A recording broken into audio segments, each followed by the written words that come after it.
Teguran firman Tuhan. Bagi saya dan Basudara adalah wujud kasih, Tuhan untuk pertumbuhan rohani.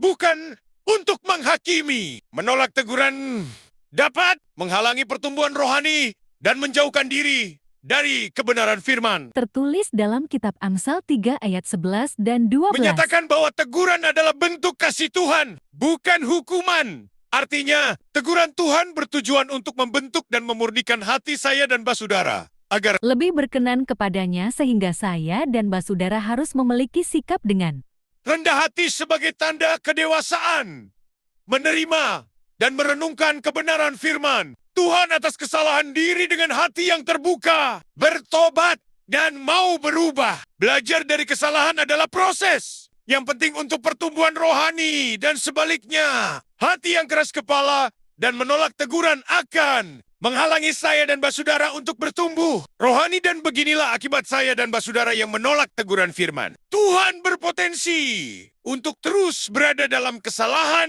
dan dosa, menghalangi untuk mengalami kasih dan anugerah Tuhan secara penuh dan tetap dalam kebodohan dan kesesatan. contoh-contoh menolak teguran yang tercatat dalam Alkitab.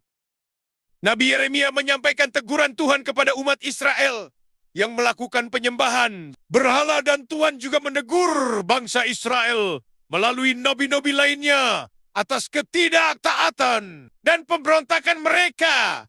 Sedangkan yang dimaksud dari Tuhan bertujuan untuk membawa Mereka kembali kepada Tuhan dan kebenarannya yang tercatat pada kitab.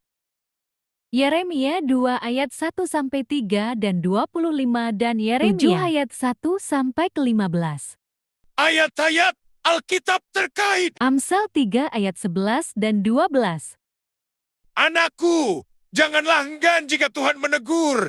Janganlah murka jika ia mencelamu. Sebab Tuhan mengasihi orang yang ia tega. Ia mencintai orang seperti anak sulungnya. Ibrani 12 ayat 5 dan 6. Dan sudah lupakah kamu akan nasihat yang berbicara kepada kamu? Seperti kepada anak-anak.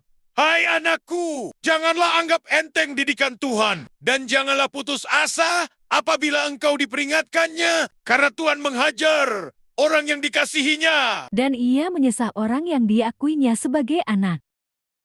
2 Timotius 3 ayat 16 dan 17.